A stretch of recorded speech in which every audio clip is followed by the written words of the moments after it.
Hello guys. Close your eyes and imagine the soft gray light of dawn creeping through the wooden shutters of a humble cottage somewhere in the heart of medieval Europe. The air is cool and still. In the quiet before the village stirs, you can just hear the gentle breathing of a family still asleep on their straw-filled mattresses. A faint whiff of wood smoke lingers from last night's embers in the hearth, mingling with the dewy freshness of early morning. Outside, a rooster offers a drowsy crow, and a few small birds begin to trill their first songs. In this fragile hush, life is about to awaken, as it did on so many ordinary days in those distant times. Now, before we wander further into this world of long ago, I want to gently remind you, if you find comfort in these quiet journeys through the past, feel free to like and subscribe. It helps more than you know. Also, I'd love for you to share in the comments where you're watching from and what time it is there right now. It's always so interesting to see how far and wide these quiet moments reach. Let's take a slow breath and step fully into the past. Picture a young woman stirring from sleep in that dim cottage interior. She is perhaps 18 years old, the age when thoughts of love often bloom like the morning roses. The cottage is a single room shared with her parents and younger siblings. As she sits up, the rough wool of her blanket falls away, and she quietly pads across creaking floorboards so as not to wake the others. In the near darkness, she finds a simple linen shawl and drapes it over her shoulders against the dawn chill. This early hour is one of the few times she has to herself. She lifts the wooden latch of the door and steps outside.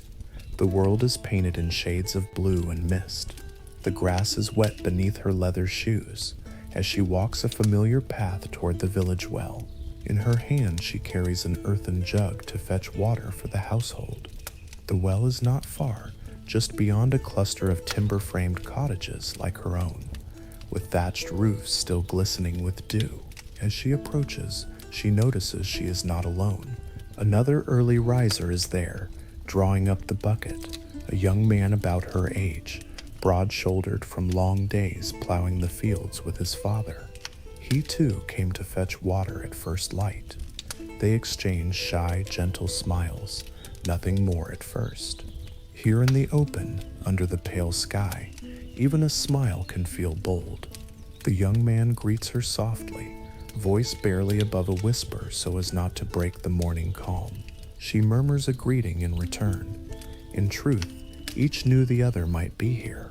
Perhaps they both chose this early hour, hoping for such a chance meeting, unsupervised by watchful elders. In a world without privacy, these small moments at the communal well are precious. The water they draw is cool and clear, and as he hoists the heavy bucket for her, she thanks him quietly. Their eyes meet for an extra heartbeat's time.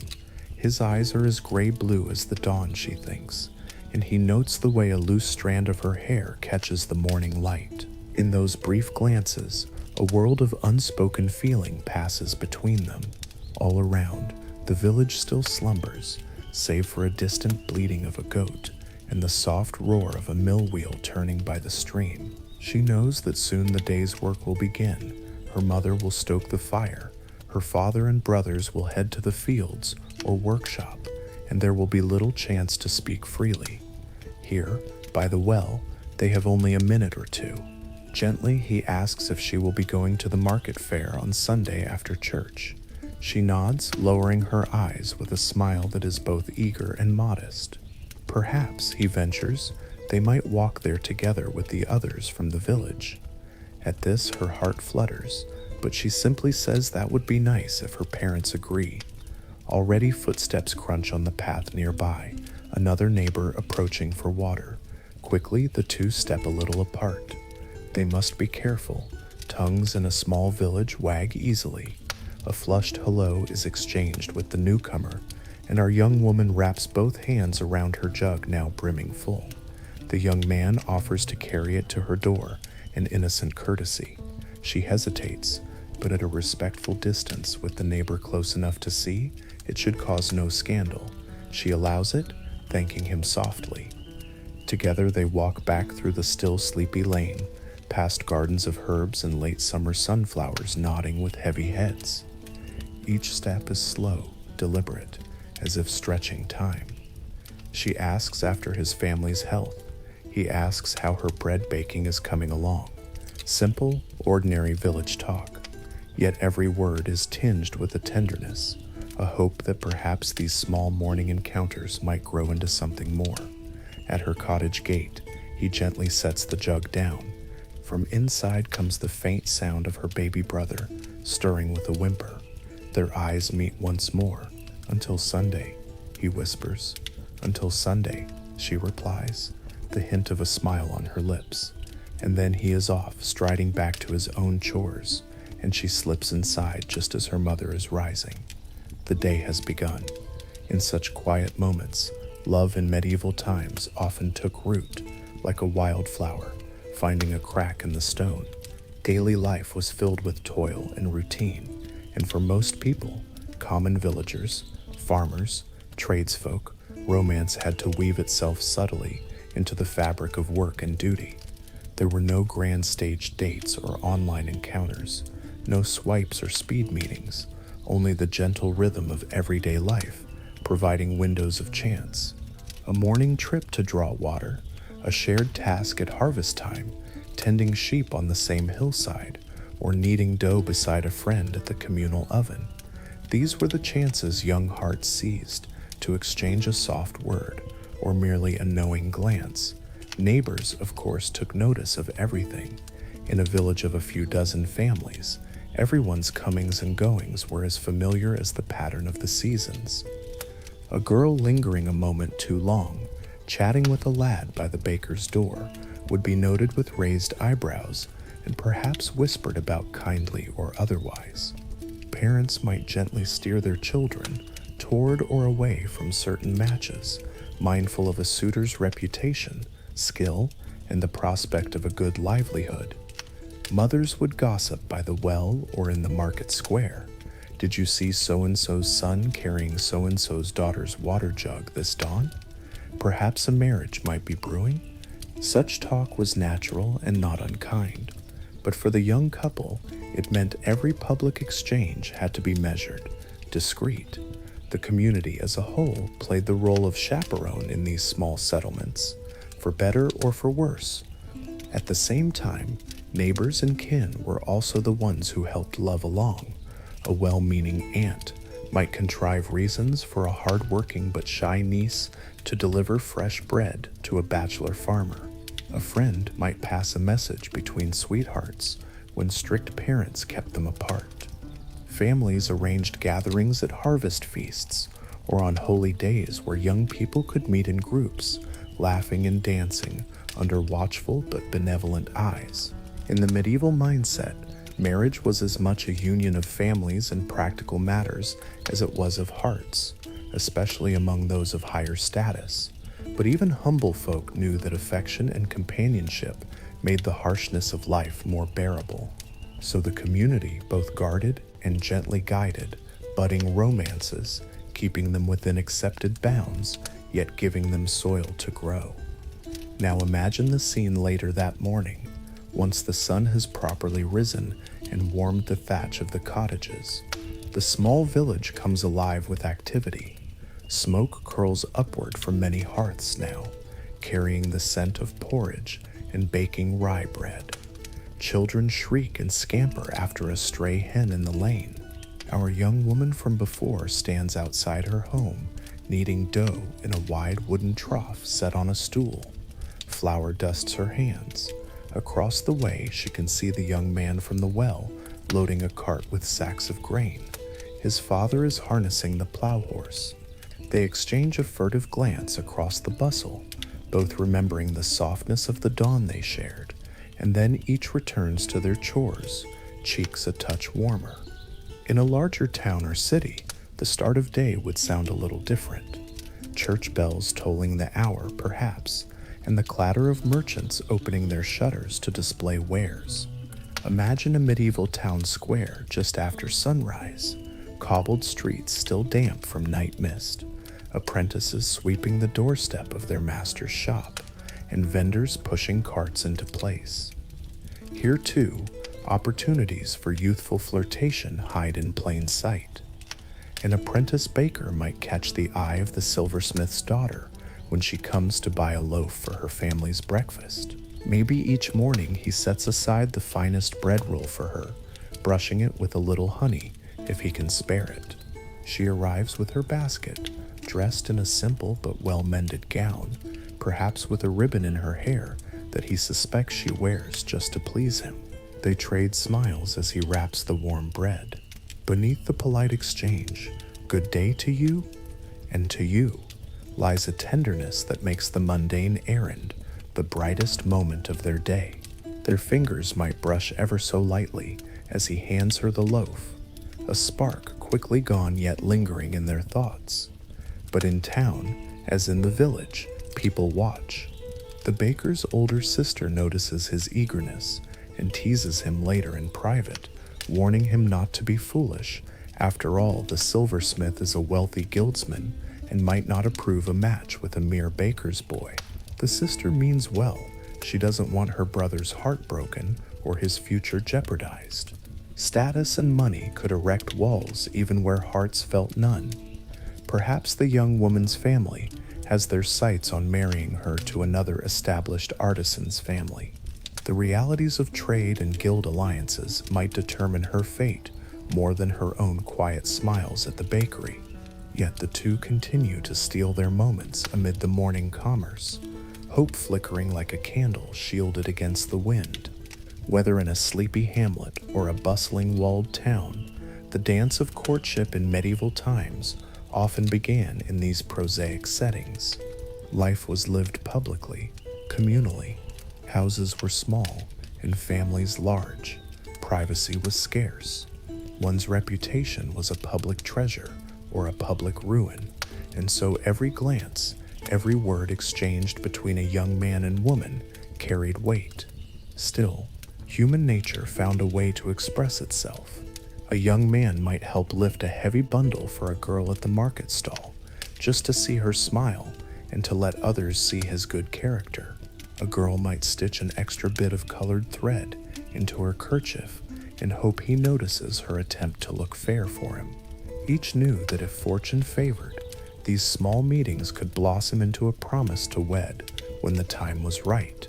If not, they would remain tender memories of what might have been. Now, let's leave the noise of the town market and travel in our imagination to another setting, a grand stone manor house, or perhaps even a castle on a hill.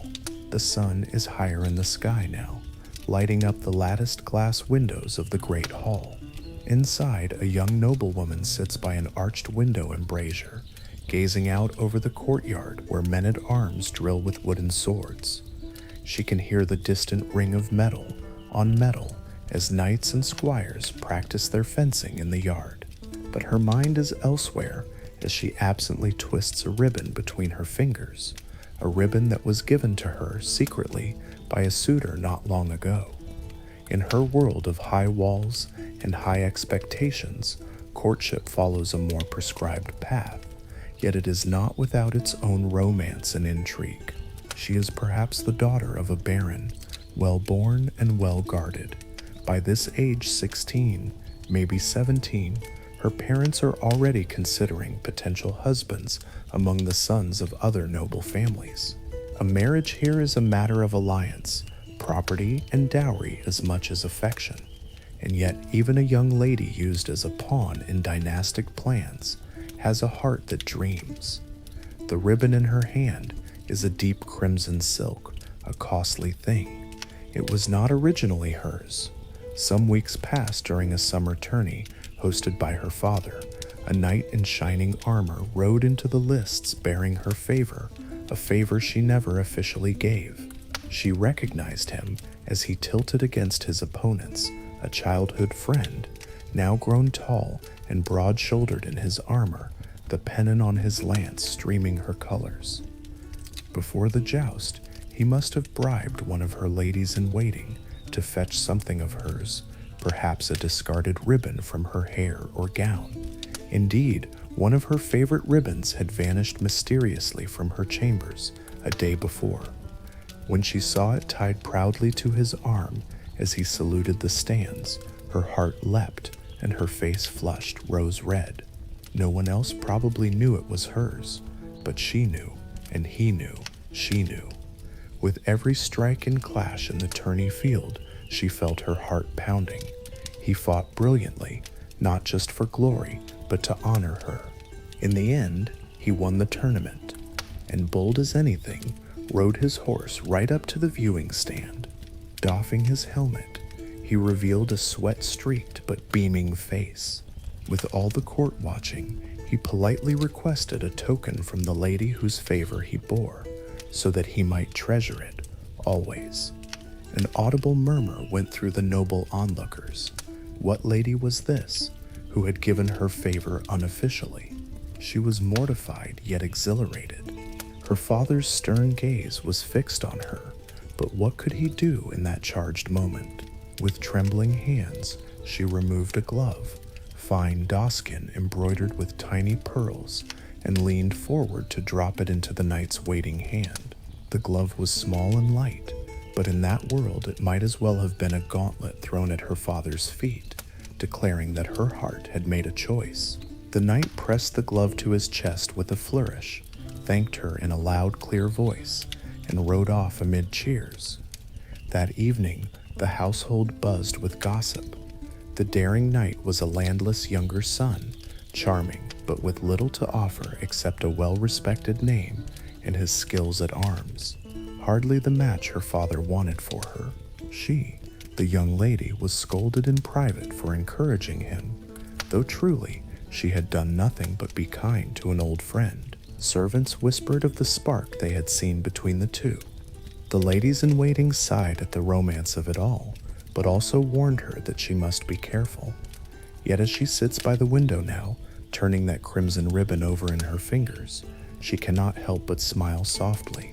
Late that night after the feast, her maid had retrieved the ribbon from the knight, who secretly returned it along with a hastily written note tucked into its folds.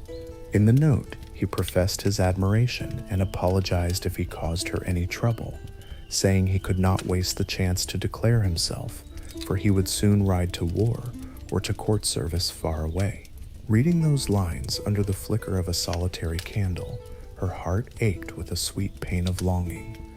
She keeps that note hidden in a volume of illuminated prayers on her bedside table, and the ribbon she keeps close, a tangible memory of when he made the world know of his love. Of course, love in such circles was rarely so simple. Her mother now insists she not be left alone even for a moment with any potential suitor, especially not that audacious knight, should he linger at court.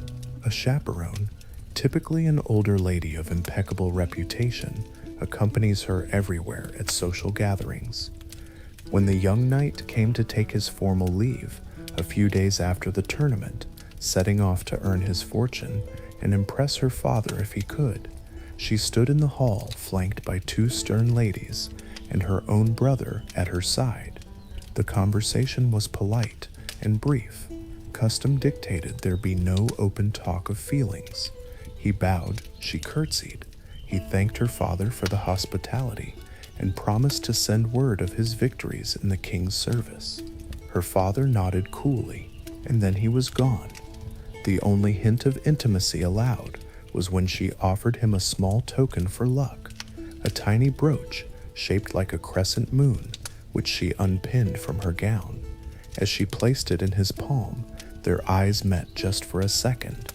In that glance, she tried to say everything that had to remain unsaid. Take this piece of my heart with you. Stay safe. Think of me. And his gaze replied, I am yours, whether your family accepts me or not.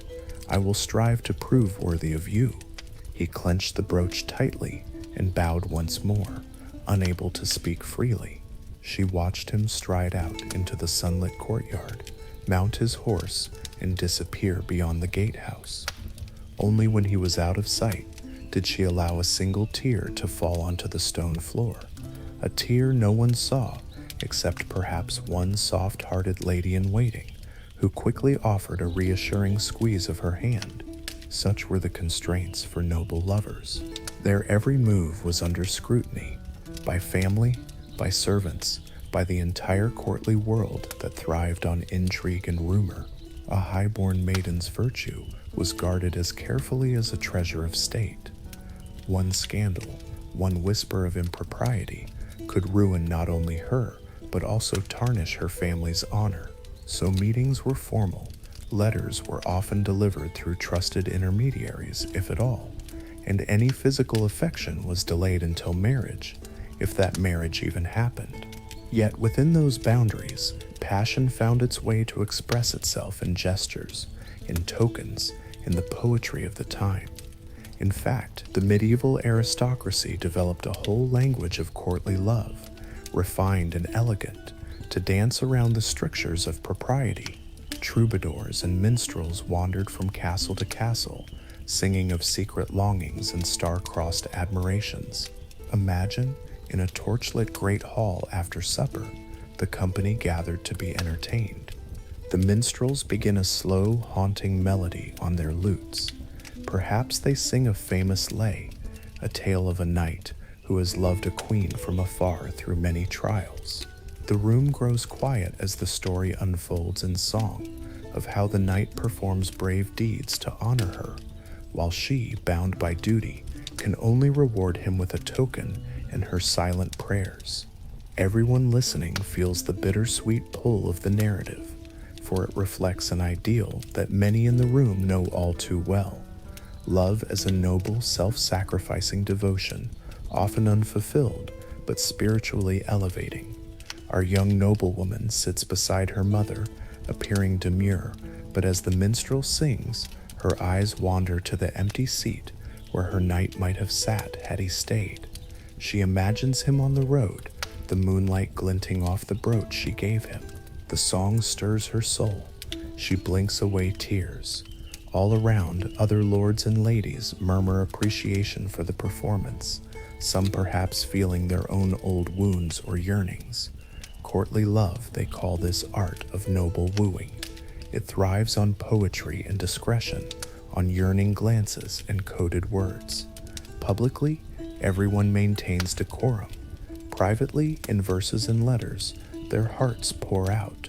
It was not uncommon for a high-born lover to employ metaphor and allegory to communicate feelings. A lady might send a note to a knight filled with references to classical stories or natural imagery, a nightingale singing at dawn, a rosebud blooming, symbols that, if he is learned enough, he will understand as declarations of love or fidelity. A knight might wear the colors of his beloved in battle or tournament as a wordless message. Even their conversations, when overheard by others, could be couched in polite, abstract language. They might speak of the beauty of the castle's garden, all the while meaning the beauty of each other's soul. To an outside listener, nothing improper is said. To the two lovers, every word is charged with secret meaning. It was a delicate game, a dance performed to the music of social rules and genuine desire. Yet we must remember, these flowery customs of courtly love, celebrated in song and verse, were largely the luxury of those with wealth and leisure.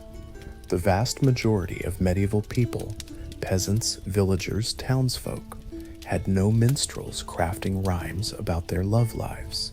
Their romances were more straightforward, grounded in the earth they tilled and the daily bread they earned.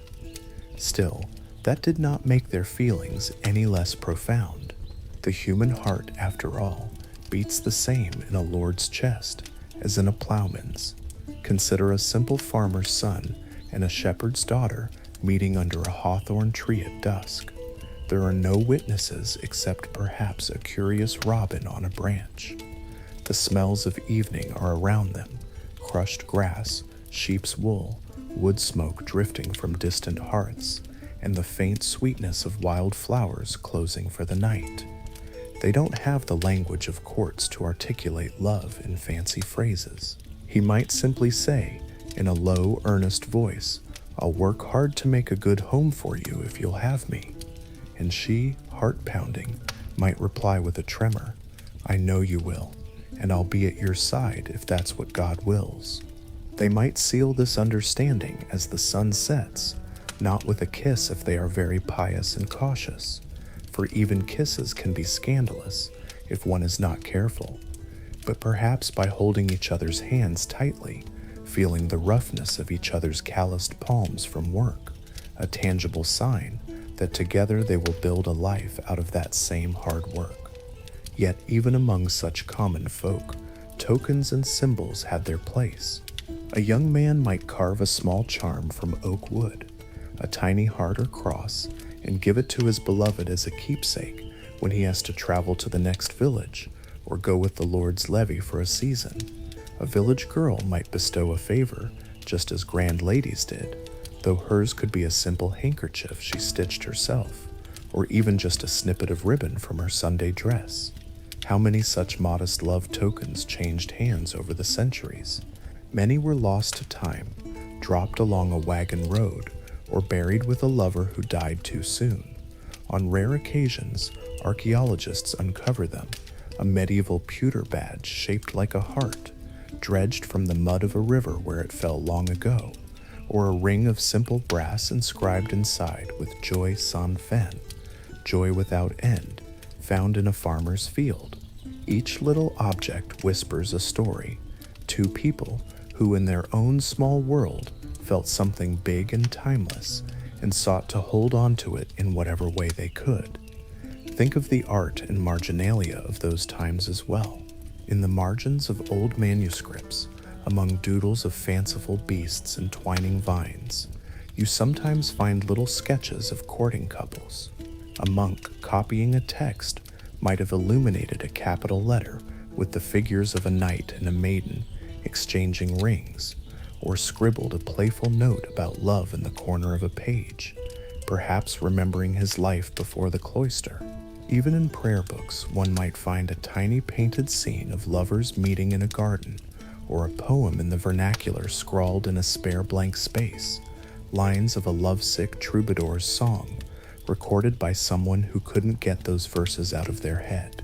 It seems that even amidst devotion, thoughts of love intruded, reminding us that romance was a preoccupation across all walks of life.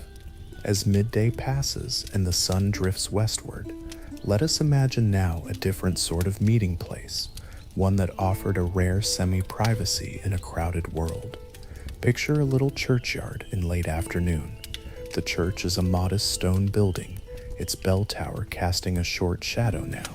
Around it, the yard is dotted with gravestones and a stand of yew trees that rustle gently in a warm breeze. It's a quiet, solemn place, but also one of the few spots where a young couple might find a moment alone under the guise of paying respects or seeking a bit of peace. Under one old tree, a pair of lovers sits on a low stone wall, their heads bowed close together as if in shared prayer. In truth, they are murmuring quietly so as not to be overheard.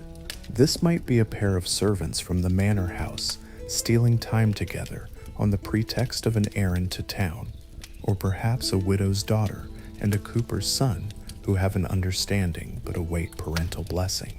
They chose the churchyard because it is respectable and usually empty on a weekday, except for the occasional passerby. Here, amid the carved names of their ancestors, they whisper about the future. He reassures her that he will speak to her father soon as he's saved a bit more coin to prove he can provide. She smiles and touches his arm lightly, knowing how he's worked late at the cooperage many nights for that very reason. They both know that life can be short.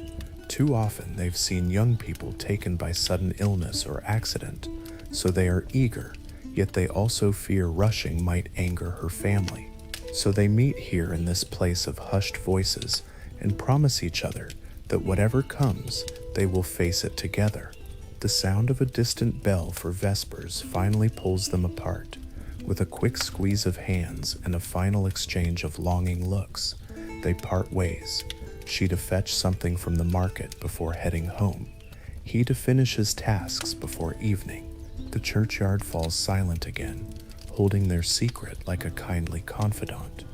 While the common folk snatched moments in churchyards and at wells, the higher born often relied on letters and messengers to communicate their heart's desires across distances and barriers. Consider the art of letter writing in medieval times, a vital lifeline for separated lovers. Without telephones or instant messages, a letter was a cherished vessel of emotion, painstakingly written by hand with quill and ink, often in careful phrases that mixed affection with formality, in case prying eyes ever intercepted it. Sealing wax secured the privacy. An unbroken seal meant no one had opened it on the way. Some letters were even written with code names or subtle allusions, so that if read by someone else they might seem innocuous. A lady might refer to herself as a particular flower and her lover as a knight from a certain tale, creating a private language within her lines. Imagine a young scholar at a wooden desk by candlelight, penning a letter to the woman he loves. Perhaps he is a clerk serving a bishop in a far city, while she is the daughter of a merchant back in his hometown. The distance is not enormous by today's standards, but in their day, it might as well be an ocean. It could take weeks, even months, to exchange replies. He dips his quill and writes on the rough parchment, "To my most gentle and beloved lady." He cannot be too explicit, for her father might see the letter first. Instead, he quotes a line of poetry from memory, perhaps a verse about a dove carrying an olive branch to its mate, or a line from a psalm about longing. He writes that each night he looks at the moon, knowing that the same moonlight touches her face, and this thought is his comfort. Perhaps he encloses a pressed flower, a violet, her favorite, picked from the cloister garden where he now lives. As he writes, he can smell the faint sweetness of the blossom and imagines her finding it when she opens the letter back in her father's house, perhaps hiding away in her room to read it in private. He ends the letter with propriety, "Yours faithfully," or "Yours in God," some safe phrase that hides his true sentiments, which burn behind every word. Then he folds it carefully, drips red wax onto the seam, and presses his seal. The seal bears a simple mark, but one she will recognize. With a silent prayer, he gives it to a trusted courier, who in a few days' time will depart for her town, and then he waits, counting the days, and imagining her delicate hands unfolding those lines, hoping they bring a smile to her lips as they did to his when he wrote them. When her reply eventually arrives, delivered by that same courier on his return journey, the scholar's heart leaps. He takes the letter to his chamber, bolting the door, and holds it to his nose first, breathing in as if somehow it might carry a trace of her, perhaps a hint of lavender, if she perfumed the paper, as some did. With a knife he breaks the wax seal and unfolds the precious page. Her handwriting loops across, perhaps a bit less steady than his trained scribe's hand, but to him those curves and strokes are more beautiful than any illuminated script. She writes that she prays for his health each day, that the town is not the same without his kind presence. She dares to use a term of endearment in the middle, maybe calling him "my only friend" or "dearest companion," in a way that could be explained away as mere friendship if someone else read it, but he knows what she truly means. She mentions the violet, saying it sits safe between the pages of her prayer book, a secret treasure. Reading that, he closes his eyes in gratitude and clutches the letter to his chest. Across the miles, through ink and parchment, their souls touch for a moment. Love letters in the Middle Ages were indeed filled with longing and metaphor. Those who were literate enough to write often borrowed phrases from scripture or classical legend to convey what might otherwise be too forward to put plainly. A common sign-off in French letters was something like "Écrivez-moi souvent," Write to me often. A simple plea that says so much about the ache of separation. Many letters from medieval lovers, or from husbands to wives and vice versa, survive in archives and reveal a tenderness that transcends time. In one late 15th century letter, a man lovingly chides his fiancée to eat well and keep healthy for him, telling her that nothing in the world matters more than knowing she is strong and happy when he returns. In another, a noblewoman writes to her absent husband with a mix of news and affection, but in a postscript she adds how she kissed the children for him and how she yearns for the sound of his voice at night. Even the famous letters of Abelard and Heloise from the 12th century give us a window into deep emotional lives. A philosopher and a learned abbess, once passionate lovers, exchanging letters filled with philosophy. Yes, but also raw pain and undying love that couldn't be extinguished by time or circumstance. Not all such correspondence ended happily, of course. Many an ardent letter writer received silence or rejection in reply, or found their love thwarted by family or fate. One can imagine a young woman reading and rereading a love letter by her window, only to weep because she knows she is promised to another by her parents' arrangement. Or a young man who sends letter after letter to a lady of the court and receives nothing, until one day he hears she has married someone else, a wealthy lord or a royal favorite. Unrequited love was a common story then, as now. The troubadours sang of it often, the knight who yearns for a lady who hardly knows he exists, or who is bound to another. Perhaps some found bittersweet comfort in the idea that to love faithfully, even without reward, was itself a noble, purifying thing, so the song said. Anyway, but to those experiencing it, it surely felt as bitter and heartbreaking as any modern broken heart. A young man might stand outside the walls of his beloved's house on a cold night, hoping to catch a glimpse of her shadow at the window, knowing he cannot have her. A maiden might pray by her bedside for strength to accept a marriage arranged for duty, while her heart secretly mourns the gentle, penniless scribe she used to talk with under the elm tree by the river.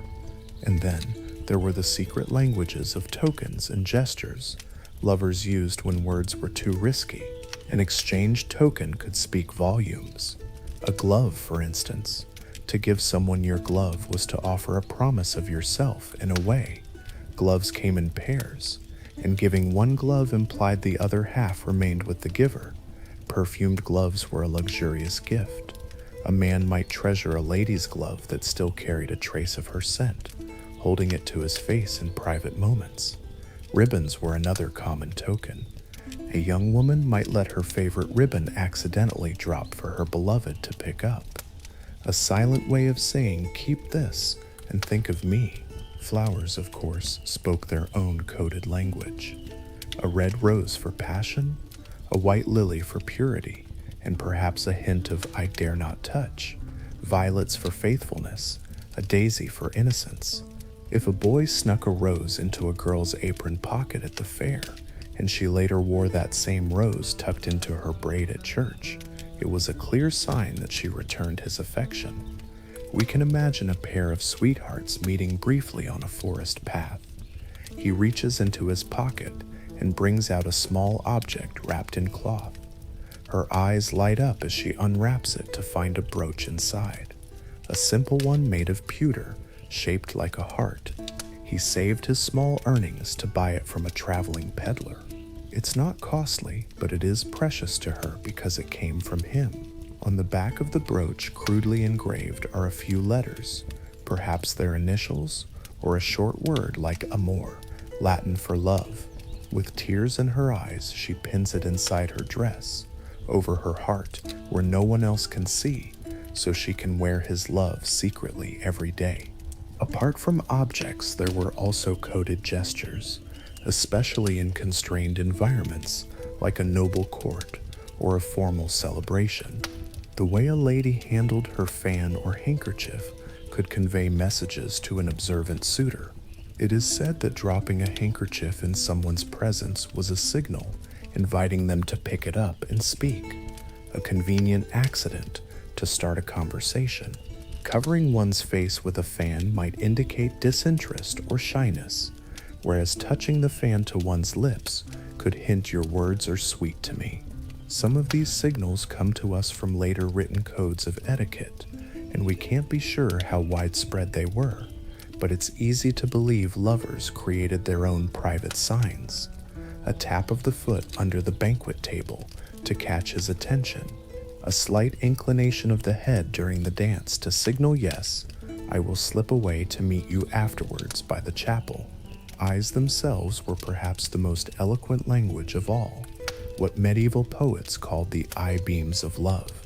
A longing gaze across a crowded room, held just a heartbeat too long, could ignite a fire in two hearts even if not a single word could be exchanged aloud. With evening approaching in our journey, imagine now the preparations for a village festival. Perhaps it is Midsummer's Eve, a time traditionally associated with merriment, bonfires, and a loosening of some social rules for a night. Our young village couple from the morning have quietly agreed to find each other during the festivities. As the sun sets, the community gathers in a wide field outside the village where a great fire is being lit. The glow of flames leaps up, painting everyone's faces gold and orange.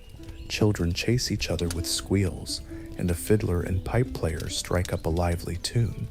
The scent of roasted apples and spiced ale wafts through the warm twilight air. The young woman, now dressed in her best kirtle, perhaps she's pinned a small posy of wild flowers to her bodice, stands with a group of friends near the flickering light. The young men gather their courage across the way. One by one, the lads come forward to invite the lasses to dance in the ring around the bonfire.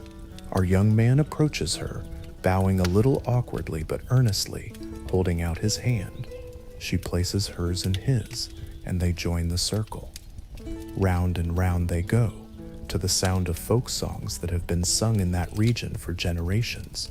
The rhythm is steady and lilting, perfect for a gentle sway and step. They move with the others, yet in their minds it is as if they dance alone. The firelight makes her cheeks glow, wisps of hair loosen and curl around her face. He is entranced, but he keeps a respectful distance, even as they hold hands in the dance. The whole village is watching, but approvingly, for here in the open, under the guise of communal celebration, young love is given a rare chance to breathe freely. Her mother and father sit among neighbors, smiling quietly to see their daughter dancing with a decent young man they've known since he was a child. Perhaps they exchange a nod with his parents. Tonight, at least, there is no need for stern looks or rules. All is supervised, yet carefree. When the music pauses, couples drift apart to refresh themselves with cool well water or a sip of mead.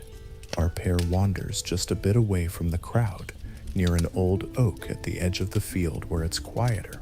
They talk softly about little things, the stars just appearing overhead, a funny mishap at the smithy last week, hopes that the harvest will be good this year.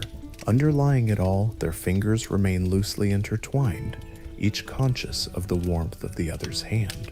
At one point, he reaches into his pocket and shyly produces a small cloth bundle. Unwrapping it, he reveals a tiny sweet cake, glazed with honey. It's a rare treat he bought that afternoon from a traveling seller at the fair. Instead of devouring it himself, he saved it to share. Breaking the cake, he offers her half. She hesitates. Sweets are a luxury, but he insists with a gentle nod and an encouraging smile. They eat it together, the honeyed crumbs melting on their tongues. The sweetness seems to fill them with giddy delight. In that simple act, sharing food, nourishing each other, they both feel a quiet joy and intimacy. Food often carried symbolic weight in courtship and love, from the grandest banquet to the simplest snack. To share bread or a special delicacy was to share comfort and care. In wealthier circles, a suitor might send confections or fruits to a lady, candied nuts, sugar-coated ginger, or rare ripe oranges from distant lands to impress her and delight her senses. Wine spiced with cinnamon and cloves might be passed between two friends at a winter feast, each drinking from the same cup as a sign of trust and togetherness. Two mouths touching the same cup was a daring intimacy in itself. Even something as humble as an apple could be romantic. Some tales tell of a youth tossing an apple to the girl he fancied as a way of saying, "Take a bite, if you return my love." If she did, the village would be abuzz that those two were as good as engaged. Picture a noble banquet, long tables under candlelight, platters of roasted meats and trenchers of bread, laughter and conversation echoing off stone walls. Amid the courses, a lord lifts a cup of sweet hypocras, spiced wine. Instead of taking the first sip, he passes it to the lady sitting beside him, a great honor and an unmistakable gesture of interest. She accepts the cup, their fingers touching briefly on the ornate metal. She sips the warm, spiced wine, feeling it heat her throat and cheeks, then returns it to him with a gracious smile. To the onlookers, it's just courtly politeness, but to the two of them, it's a shared secret, a silent kiss via the wine cup. Likewise, during Lenten fasts, when rich foods were forbidden, a lover might quietly ensure that the object of his affection had the tastiest permitted foods, a fine fish pie or a cup of almond milk, showing care for her well-being even in ascetic times. All these acts, big or small, said what society often limited them from saying directly: "Your happiness matters to me. I want to provide for you and delight you." As night deepens, our journey through these scenes of medieval romance continues under the silvery light of the moon. The village festival has wound down. Embers of the bonfire glow softly as the last of the revelers make their way home. The young lovers parted with warm hearts and unspoken promises to see each other on the morrow. An owl hoots from a barn rooftop as the village falls asleep. But elsewhere, perhaps in the dark corridors of a castle, another kind of encounter is unfolding, a secret rendezvous in the shadows. Imagine a young nobleman quietly slipping down a stone spiral staircase, a single candle in his hand, its flame shielded by his palm to avoid detection. He is dressed not in finery now, but in a simple tunic hastily thrown on. His boots make the faintest echo on the cold steps. At this late hour, most of the castle's inhabitants are asleep, or at least confined to their quarters. Only the guards on the battlements and a few servants tending the overnight fires are awake. The young man's heart is pounding, not from exertion, but from anticipation and fear of what he is about to do. He reaches the small chapel in the east wing of the castle. It's empty and dark, save for the faint red glow of the sanctuary lamp near the altar. The stained glass windows filter moonlight into dim pools of color on the flagstone floor. And there, in the shadows near the altar, stands the lady who sent him the secret message. She is cloaked, hood drawn up, but he would know her silhouette anywhere. At the creak of the chapel door, she turns, and her held breath releases when she sees it is truly him. They both remain still a moment, listening. Only the faint drip of wax from his candle and their own breathing can be heard. Satisfied that no one else is near, he approaches her. She lets her hood fall back. By the weak light, he sees her face, the gentle features he adores now strained with worry. They have only a few precious minutes, she tells him in an urgent whisper. Her father has arranged her betrothal to an older nobleman in a faraway county. The announcement will be made in the morning. As she says this, tears glisten in her eyes, and her voice trembles. The young man feels as if the ground has dropped beneath him. He knew her father disapproved of their quiet courtship, but such a quick, irrevocable removal was beyond his worst fears. He sets down the candle on a stone ledge, and they move into deeper darkness behind a pillar, just in case. In that alcove, hidden from all but the carved saints who gaze impassively from the walls, He gently takes her hands. They are icy cold. He rubs them between his own to warm her, a simple, tender gesture that nearly undoes her composure.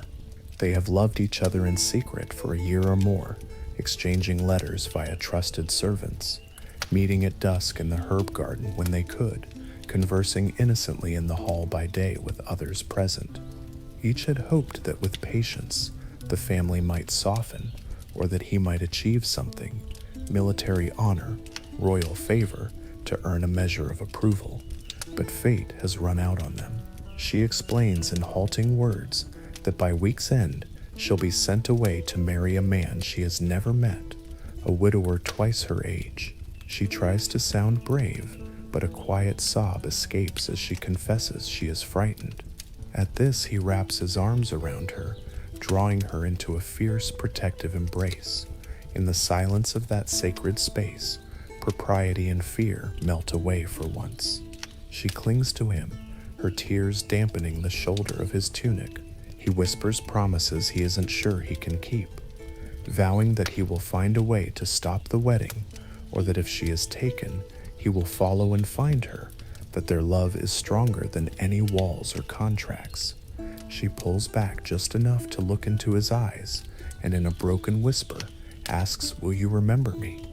It's not a rebuke, but a plea from a breaking heart. He is choked with emotion and cannot speak for a moment. Instead, he answers by gently cupping her face and pressing a tender kiss to her forehead, then to her lips. It is the first time their lips have met, a forbidden, bittersweet kiss in the dark. They both taste the salt of her tears. For a few eternal moments, they remain in each other's arms there in the still chapel, beneath the carved angels and flickering candlelight. They know this may be all they ever have, a stolen night, a memory to carry through lonely years ahead.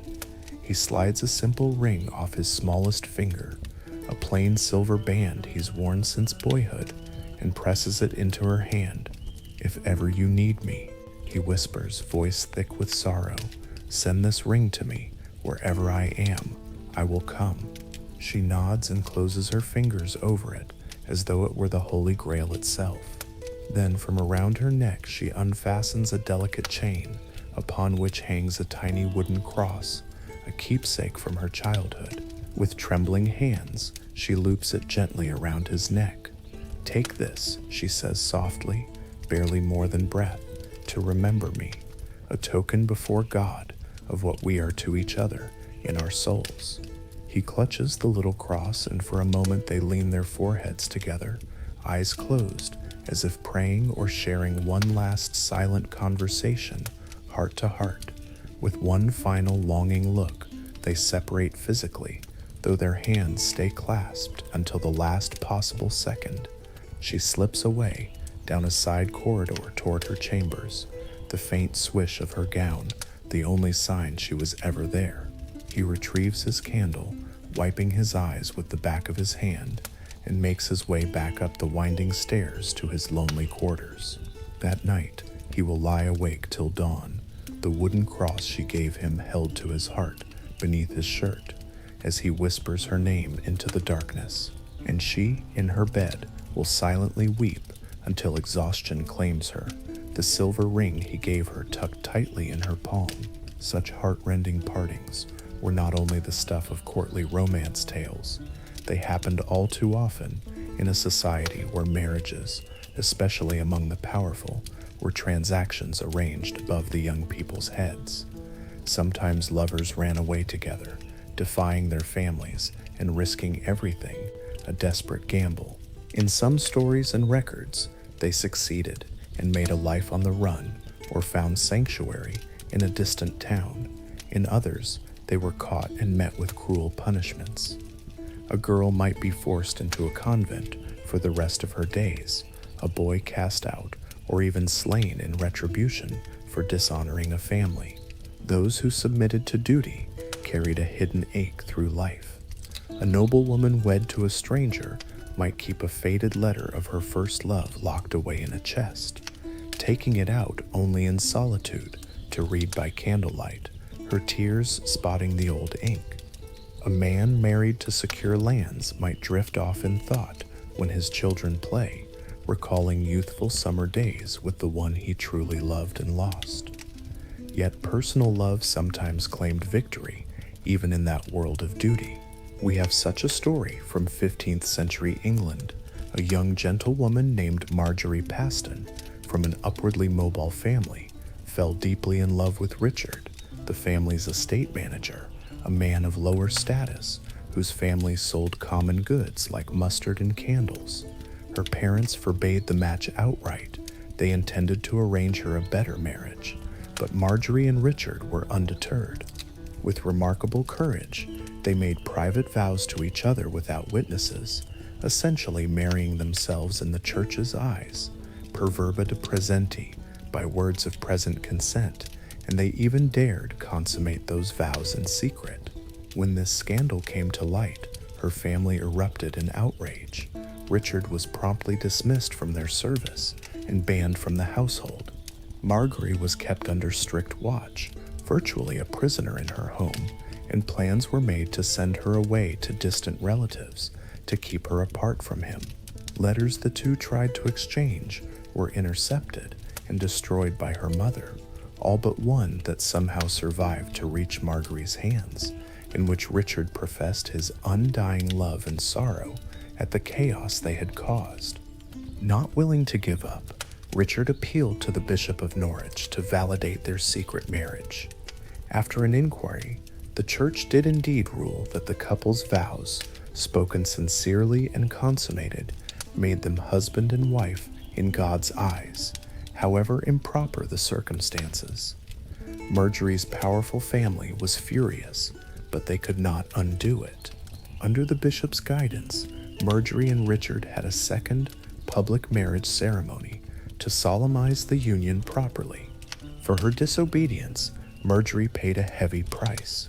She was effectively disowned for a time, forbidden from her family home. The young couple had to find a new livelihood and build a life largely on their own. In the following years, records show they had children together, and gradually there was some reconciliation. Marjorie's mother even left a token bequest to one of Marjorie's sons, suggesting a softening of heart in later life.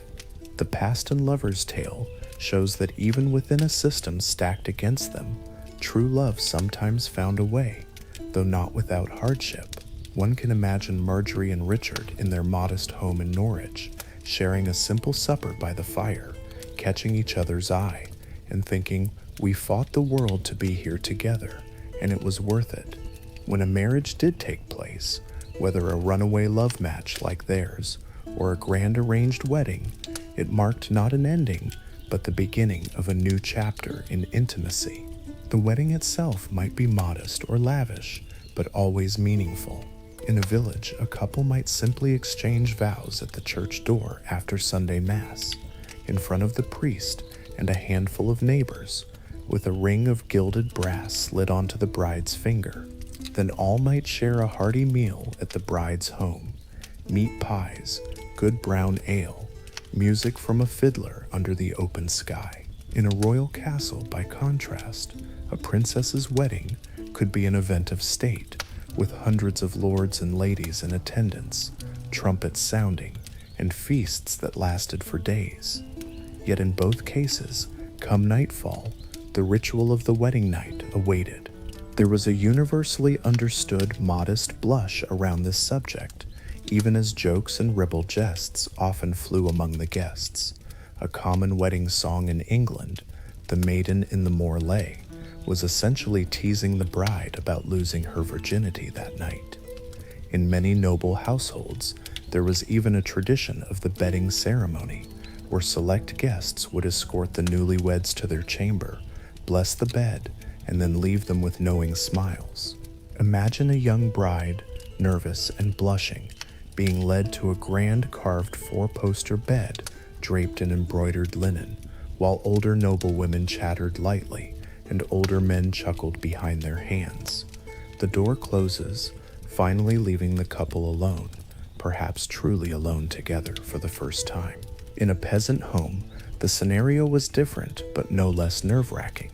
The The couple might only have a curtained corner of the one-room cottage or a small private space, while the rest of the family gave them what privacy they could. A bride's mother or a village midwife might beforehand quietly give advice on what to expect, how to ease any pain, how to encourage conception. The significance of that first night was great. Church doctrine held that the consummation of marriage, the physical union, completed the sacrament. A marriage not consummated could even be annulled, so there was both pressure and ideally mutual anticipation. For a virgin bride and a perhaps only slightly more experienced groom, it could be a tender, awkward, and emotional moment. Many medieval illustrations portray couples in bed with a look of serene affection, sometimes even holding hands under the covers, suggesting that despite the inherent inequality of many marriages, people hoped for companionship and love in that intimate space. Canon law and custom wrapped sexual relations in a web of rules. Marital sex was considered licit, even holy if done in the right spirit, but it was surrounded by warnings. One should not have relations on holy days or Sundays, or during Lent or Advent, nor during the wife's menstruation or pregnancy, or the 40 days after childbirth, nor excessively or lustfully at any time. In total, if a devout couple observed every prescription, they'd find only a limited number of days in the year left for intimacy. Of course, many couples likely took these strictures with a grain of salt behind closed doors. Still, the shadow of sin made some self-conscious. There are accounts of couples confessing to priests that they enjoyed marital relations too much, seeking penance for carnal pleasure. The church's official stance was that the purpose of sex was procreation, and experiencing pleasure was a tolerated side effect, not the goal. But human nature being what it is, most husbands and wives, especially those who grew to love each other dearly, took joy in each other and found ways to be together without feeling damned for it. In quiet corners, even church scholars admitted that marital love was special and that physical affection could strengthen the bond between husband and wife. Interestingly, medieval courts occasionally had to deal with cases of impotence or failure to consummate. There are documented instances of impotence trials where a husband, accused by his wife of being unable to perform, had to prove his virility, sometimes in absurd and invasive ways, like a council of matrons examining him, or having to consummate with witnesses in the next room. As embarrassing as those events were, they underscore how important fulfilling that aspect of marriage was considered. Conversely, a few places allowed for the dissolution of a marriage if it was never consummated, or even rarely, if one spouse refused the other continually. Generally, though, divorce as we think of it was not an option. Once truly married, you were bound for life except by special decree of the church. Sex outside of marriage was strongly condemned by religious authorities, but it certainly occurred, often. Town records and manorial court rolls contain many cases of illicit fornication, adultery, and the like. Unmarried pregnant women sometimes had to do public penance, standing barefoot in church with a white sheet or similar humiliation, unless they quickly married the father. Adultery, especially by a wife, was viewed as a serious sin and offense. A husband might get away with some philandering, especially a nobleman with access to servants, but a wife caught in adultery could be cast off or confined to a convent. Still, human passion sometimes ignored such dangers. There were discreet lovers who carried on affairs behind closed doors or in hidden bowers. Some might have felt guilt and confessed. Others might have accepted it as an open secret. There were even a few noble couples who tacitly allowed each other lovers, though appearances had to be kept. Even outside wedlock, the pull of desire often overcame fear. Not everyone waited until the wedding. Many a couple had a sexual relationship first, and then married later, sometimes because a pregnancy forced the issue. sometimes simply because they grew in intimacy and then formalized it. The term handfast originally referred to betrothal, hand-in-hand vows, but became associated in folk practice with a sort of trial marriage, or long engagement, where the couple acted as married. In some regions, if a couple publicly swore to each other and then lived together, they were considered basically married by common law, even if a church wedding hadn't happened yet. The church tried to discourage clandestine unions like that, but it acknowledges them in records precisely because they were common enough. One could imagine, for instance, a pair of peasants deeply in love, who one harvest night, after much celebrating, give in to their longing under the hayloft roof, with the sweet smell of straw and their bodies warm from dancing and cider. They come together in an act both tender and urgent. In that moment, they might whisper promises of forever to each other. If the community accepted they intended to marry, they might be seen as betrothed already, and if a child was conceived, a quick church wedding would seal it as legitimate. People were pragmatic. They preferred a late honest wedding to a ruined girl with an illegitimate child. So while virginity until marriage was the ideal loudly preached, in practice, many couples likely navigated a more complicated reality. Bans, announcements of intended marriage read in church, exist in records where the bride is already several months pregnant. Nobody was truly fooled by the premature births that followed some weddings by only 5 or 6 months. Still, the fear of a ruined reputation kept many from crossing that line, which is why even a simple kiss was often invested with such emotion. The famous romantic literature of the time, those tales of Lancelot and Guinevere or Tristram and Isolde, were filled with stolen kisses that carried the weight of whole love affairs. The average person might not be a knight or princess, but they knew that exhilaration of a first kiss given in secret, the anxiety and thrill combined. Perhaps two young lovers, finally alone for a moment behind a barn or under a tree, lean in and at last taste each other's lips, lightly, briefly, and then fly apart as if shocked by lightning, smiling foolishly and heart racing. That memory could sustain them through long, chaste months of waiting. We should also consider how ideas of beauty and attraction played into medieval dating and love.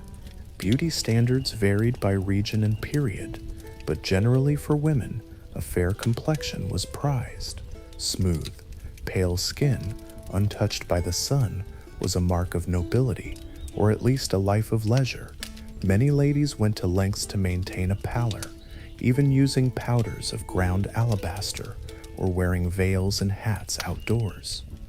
Rosy cheeks and lips were also admired. Some women pinched their cheeks or used a bit of red pigment from plants like madder or beetroot to enhance the color. An oval face with a high forehead was considered elegant.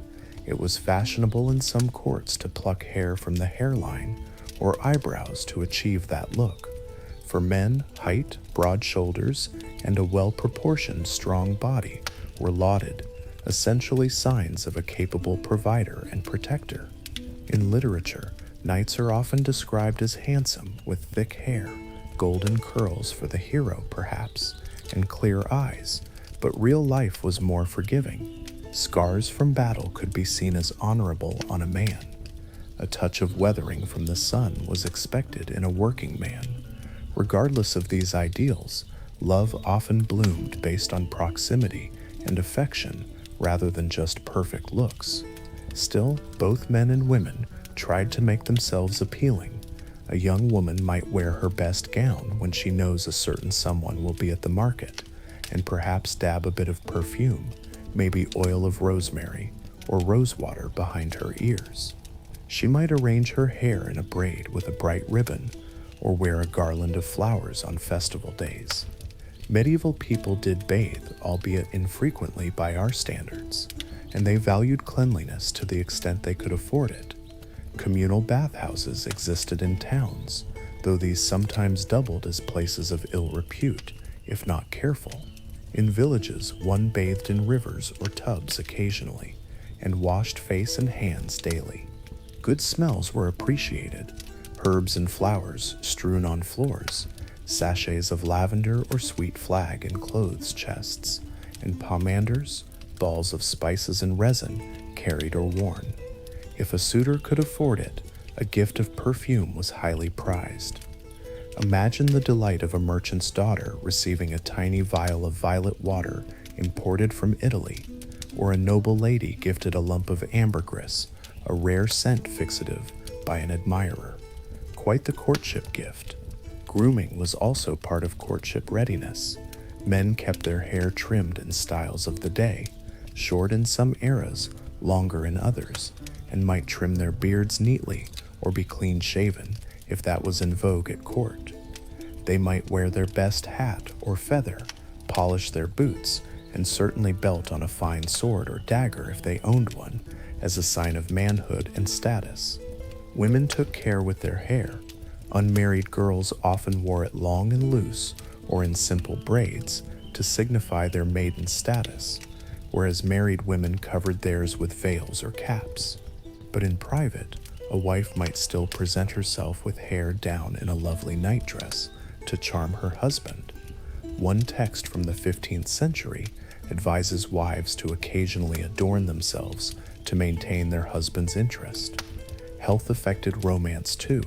In a time of frequent disease, people bore marks, pox scars, missing teeth from decay or accidents, perhaps a slight limp from a past bone, break poorly healed. These could influence one's marriage prospects. Sadly, a person with a visible affliction might find fewer willing partners due to both aesthetic prejudice and practical concerns of health or ability. But love did not automatically shun the less than perfect.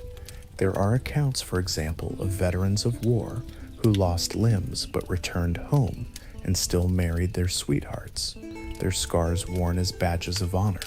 Compassion and familiarity often bridged gaps that superficial outsiders might balk at. A childhood friend might see past a disfigurement that would put off a stranger. One particular fear in the realm of love was the contraction of diseases associated with sexual activity. By the late medieval period, the most notorious of these syphilis would emerge around the 1490s and ravage Europe, but for much of the Middle Ages, that specific scourge was not yet known. However, other ailments like gonorrhea, often simply called the burning, did exist. Medieval medicine had limited understanding.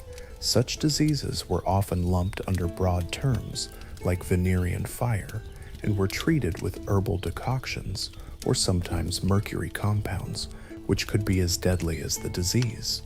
The average person likely just feared any illness in general and prayed to avoid it. Sexual morality was often couched not just in spiritual terms, but also practical ones. Being promiscuous might lead to unclean diseases or complications in childbirth if one contracted some infection. On the flip side, fertility and healthy childbirth were huge concerns for couples. A strong love could be tested by childlessness, which could bring stigma or the threat of a second wife in noble circles if no heir was produced. Though the church forbade divorce, some husbands pressured for annulments or took mistresses to get an heir. A loving couple unable to conceive might together go on pilgrimages to the shrines of saints reputed to aid in childbirth, such as Saint Margaret or Saint Anne. They might try folk remedies, like the wife drinking a potion of meadow rue, or the husband eating certain roasted seeds based on local wisdom. Through it all, if they truly cared for one another, such couples often became a comfort and support unto themselves, even without children, adopting nieces or nephews as de facto heirs or pouring their care into their community. There were also beliefs in aphrodisiacs and love potions that some desperate or passionate individuals sought out.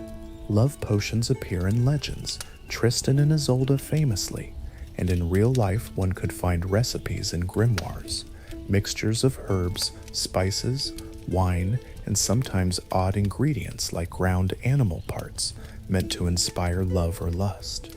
Whether these ever worked aside from as placebo is doubtful, but the fact that people tried attests to the universal desire to secure love. A young woman might slip a bit of verbena or powdered stag's heart into a boy's drink, following some whisper of a hedge witch that it would turn his affection toward her. Meanwhile, a man might carry a charm with dried bull's testicle, as one leech book suggests, to boost his virility for his wedding night. Medieval folks combined spiritual faith with a dose of magic and superstition when it came to health and love, hedging all their bets. Let us step again outdoors and consider how the natural world itself framed so many of these medieval love stories. The cycle of seasons guided the rhythm of life, and each season had romantic associations. Spring was indisputably the season of lovers. As the world reawakened from winter's chill, people too felt a renewal of energy and hope. Birds singing and building nests became a metaphor for finding a mate. Indeed, the notion of birds choosing mates on St. Valentine's Day, February 14, was popularized in a 14th century poem by Chaucer, which in turn helped cement that date as one for lovers. So as February gave way to March and April, hearts lifted. A medieval poem advises young men to propose in spring, when all things in nature be happiest, and rejoice. Summer was the season of long, warm days and short nights, ideal for secret meetings under the stars. Many a village legend told of fairy enchantments on Midsummer Night. Young lovers, slipping away to the woods, then might blame the fairy folk later as a convenient alibi for any impropriety. We were led astray by sprites, said with a wink. The abundance of summer flowers, fruits, sunshine meant plenty of courtship opportunities. Berry picking in pairs, evenings sitting on a pasture gate watching the sunset, stolen swims in the river. Some villages had traditions of mixed bathing on certain feast days, which no doubt led to flirtation and more. Autumn brought the harvest, and with it harvest suppers and dances, much like the one we imagined. There was a sense of urgency, too. Winter would soon shut people in, so autumn was a common time for weddings, making sure all was settled and secure before the hardships of cold weather. One medieval English practice was marry in September and your wife will remember, implying a September bride would ensure a prosperous household, perhaps because the larder was full then. The golden leaves and chill mornings might also remind lovers that nothing lasts forever, so better to declare one's feelings while one can. Winter, though harsh, had its own romance. Think of cuddling by the hearth, sharing a cloak against the cold during a snow stroll. The Christmas season especially was full of social gatherings, feasts, games, and the tradition of misrule, role reversals, and fun, which could give young people a chance to interact more freely. In some places, there were customs like the feast of St. Agnes's Eve, January 20th, 21st, where maidens would perform rituals to dream of their future husband. A girl might fast and not speak all day, then at night lay supine with a sprig of thyme and a sprig of rosemary under her pillow and recite an incantation, hoping to see her true love in her sleep. Such superstitions show the mix of hope and anxiety about finding love. The landscape itself offered venues for love at every turn. Wooded groves where the canopy afforded privacy and the rustling leaves masked whispered conversations. Riverbanks where one could sit and dip toes in water on a hot day, maybe daring to splash each other in play. Meadows thick with summer blooms where couples could lie and watch clouds. Every village had its known lover's lane or hidden nook, a mossy bower behind the mill, a quiet glen beyond the last field, an abandoned hut once used by shepherds. These were places where, away from prying eyes, lovers carved their initials on trees or exchanged small gifts and vows. and even the built environment had its hideaways. In castles, maybe a quiet corner of the garden behind high hedges, or a chapel's side altar at dusk, or the lady's solar parlor when her companions conveniently stepped out.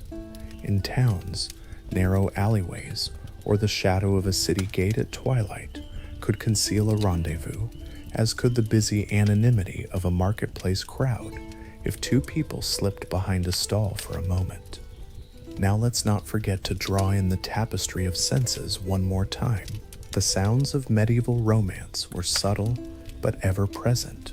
Think of the gentle murmur of voices lowered not to attract attention, the sigh of a lady reading a love letter by her window, the cheer of villagers singing a familiar courting ballad, like Barbara Allen, around a hearth in the evening, the rustle of silk against stone floors as a noblewoman paced, anxious for her beloved's return, or the swish of a homespun skirt as a farm girl twirled in a dance. Each sound spoke mood. The clink of goblets in a dim tavern where two sweethearts met in a corner, the faint tuning of a lute in the next room ready to serenade, the rhythmic creak of an old wooden bridge where a couple walked hand in hand. All these could be part of a medieval love soundtrack. And music, so crucial, a troubadour's melody drifting from a castle hall window on a summer night, or a lone shepherd's pipe played to charm a maiden under a tree. A well-known tune might become their song for a couple, just as today he sang it to her while they danced at a festival, and forever it holds special meaning. In some regions, there was the tradition of night singing or serenading, where a lover would sing outside the beloved's window. Imagine the quiet of a town street at midnight, and then a soft tenor voice accompanied by a lute breaks the silence with a love song in the Provençal tongue or Italian. The shutters open a crack, a candle glows, and the silhouette of the beloved appears listening. It was risky, one might wake an angry father or the city guard, but the romance of it fueled many youthful dreams. Smells, too, played their part. We talked of perfumes and herbs.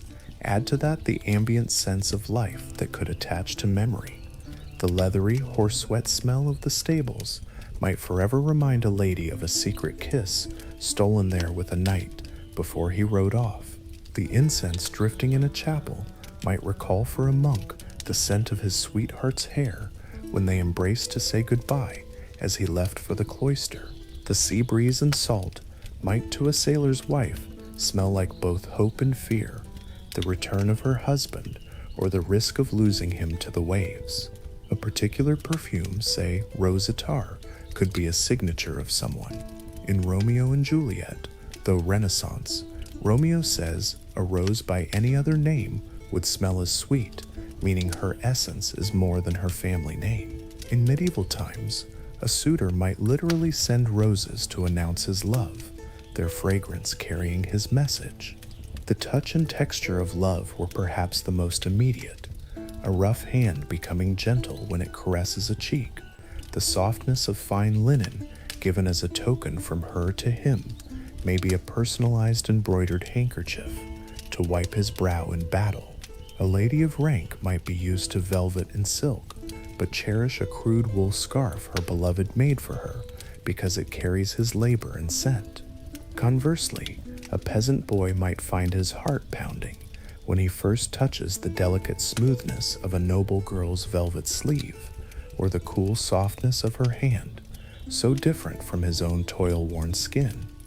A hug under a thick winter cloak, both wrapped in fur against the cold, could feel like being the only two people in the world, cocooned in warmth. The twining of gloved fingers during a stroll, the brief press of a foot under the table, even the weight of a head resting on a shoulder.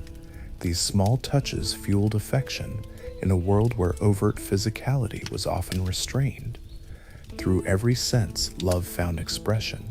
And yet, with all this joy and sweetness, the shadows of fear and constraint were never far in medieval life.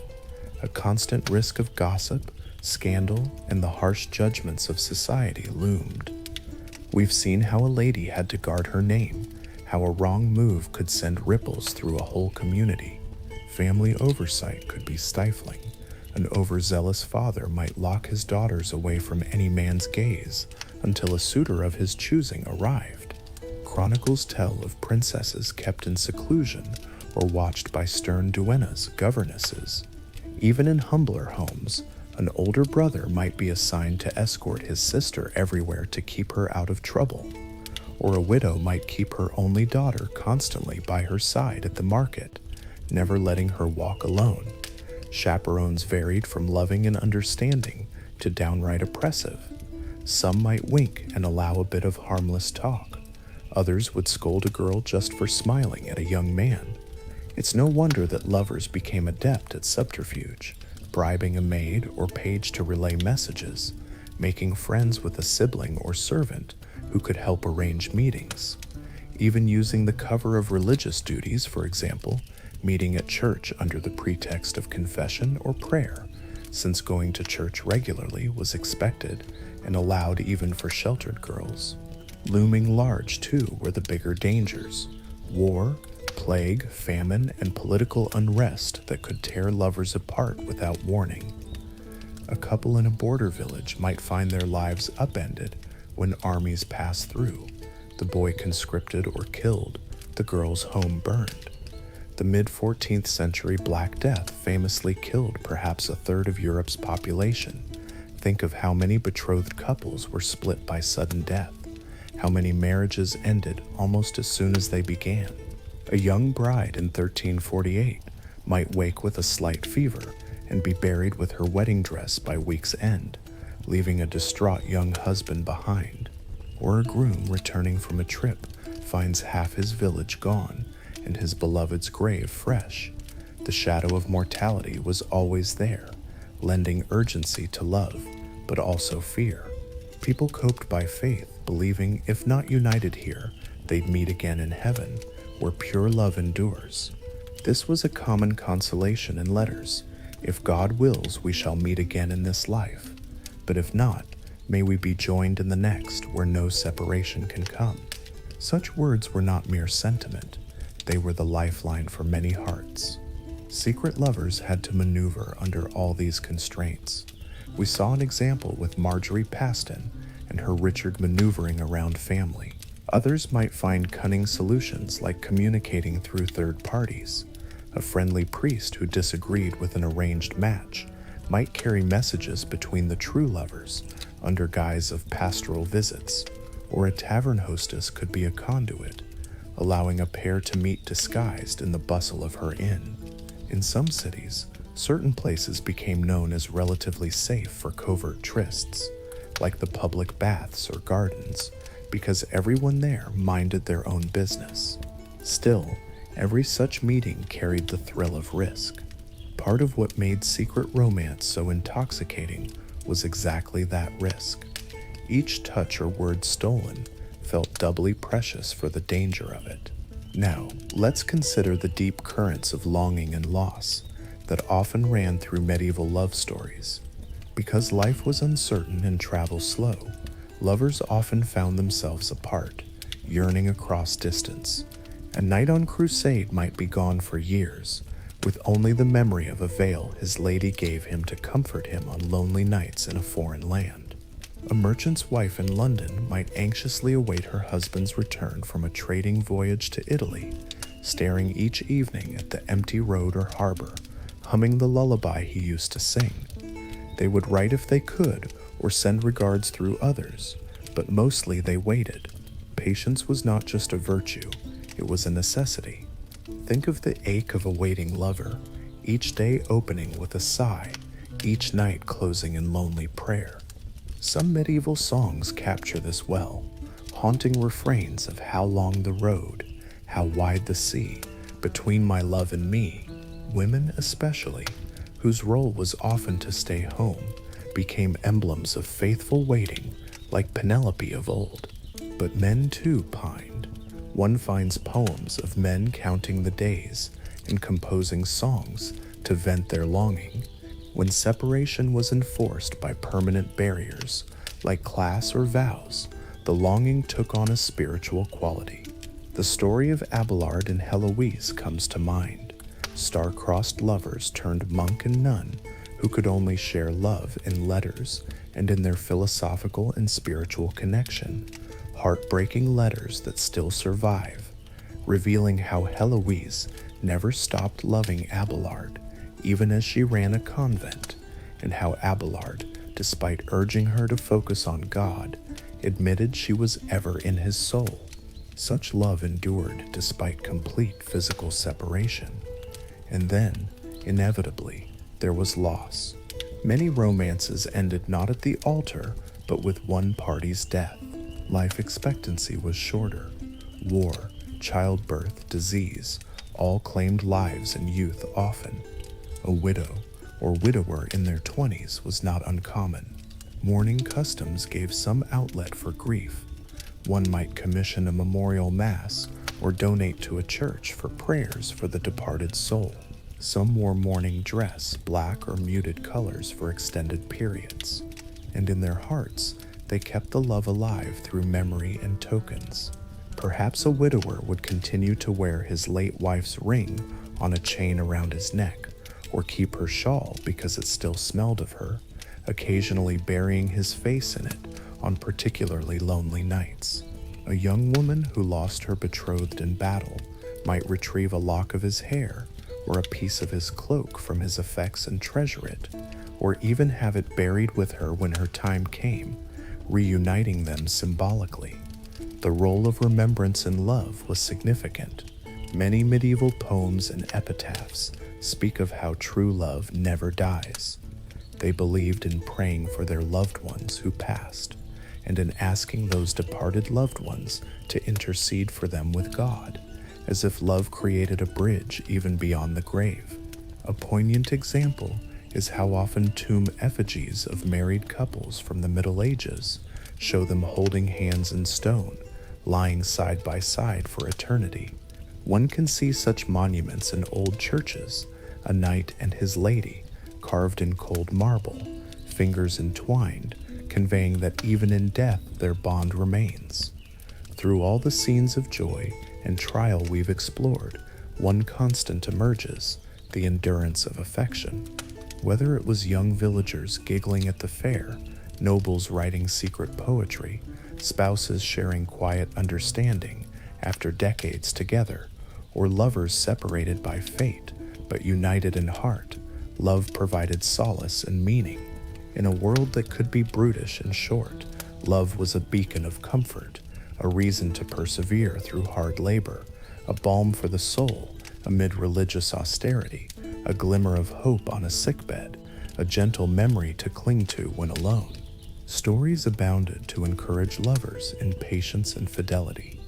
There were tales of couples who spent years apart and were reunited in old age, or who faced many obstacles but through faith and persistence finally married. These were the medieval happy endings, cherished because real life wasn't always so kind. Even when happy ending stories were fanciful, they carried a kernel of emotional truth that listeners clung to, that true love is worth the wait, that it can outlast even long silence and uncertainty. Now, as our wanderings through this distant era draw to a close, imagine one final tableau. It is deep night in a small medieval town. The streets are empty, save for a stray cat on a moonlit wall. In a modest timber-framed house at the end of the lane, a single candle still burns in the upper window. Inside that room, a young man sits at a table, head resting on his folded arms, asleep. He had been writing by that flickering candle. The quill is still loosely held in his ink-stained fingers. The letter he was composing lies before him, words trailing off mid-sentence, where sleep finally overtook him. In the silence, you can almost read his unspoken dreams. Perhaps he was writing to a sweetheart in a far city, pouring out his yearning on parchment. A few lines are visible in the dancing candlelight. And though my days be filled with tasks, not an hour passes that I do not think of thee. The sound of your name is the sweetest in my ear, and I pray God speed me back to your side. Until then, take this humble letter as a token of my unwavering. And there it stops, a droplet of ink at the end, where his pen fell from his fingers. The candle is very low now, its flame guttering. The room is simple, a narrow bed, a shelf with a couple of books, a lute propped in the corner, and on the wall a small painted icon of the Virgin Mary. As the flame finally extinguishes itself with a soft hiss, the room is claimed by darkness. The young man stirs not, he is lost to a gentle dream. Perhaps in his dream, he walks hand in hand with the one he writes to, under summer trees by the river of his hometown, her laughter in his ear, and her presence so vividly felt that a contented smile forms on his sleeping lips. And so, in this quiet moment, we take our leave. The medieval world of dating and courtship slips back into the mists of time, like a story whispered by a fireplace until the embers die. We return to our own time, but we carry with us the echo of those soft voices, the glow of candlelight on beloved faces, the rustle of parchment bearing words of longing, and the reassurance that across 7 centuries, the language of the heart remains understandable and deeply human. Close your eyes now and hold these gentle visions close. Though the world outside may be loud and changed, in the haven of your mind, you can wander a moonlit garden with troubadour songs in the distance, or sit by a cottage hearth where an old couple dozes arm in arm, or stand in a dewy meadow at dawn, watching 2 young villagers shyly meet by the well. In these images, find peace and comfort.